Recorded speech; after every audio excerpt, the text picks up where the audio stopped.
директора, исполнительный директор определяет. Водятся вагонами алмазы и золото, но никто этого не видит. Ни прокуратура, ни МВД, никто. И вот этот документ, который регулирует.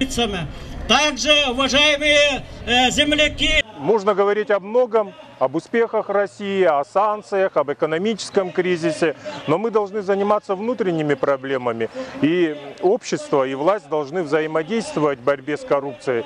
И нас не устраивает та позиция, которая сложилась сегодня в республике, когда мы поднимаем, общественники, самые острые вопросы о коррупционных проявлениях, когда государственные активы республики переданы в частные руки, порой абсолютно бесплатно, за бесценок, когда разворовываются, растаскиваются и без того дефицитные деньги государственного бюджета, на них мы не получаем ответы. Поэтому естественный шаг общественников проводить митинги. Эти митинги будут проводиться все больше, все чаще, пока власть не поймет, что с обществом нужно разговаривать. Разговаривать нормально в рамках установленного законодательства. Ну не получается у нашего, вот не правительства, да?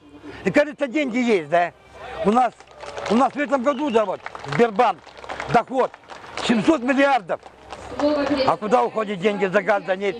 Ведь люди за ничего не получают. Ну гляньте, самые нищие, самые голодные, тут стоят люди у нас.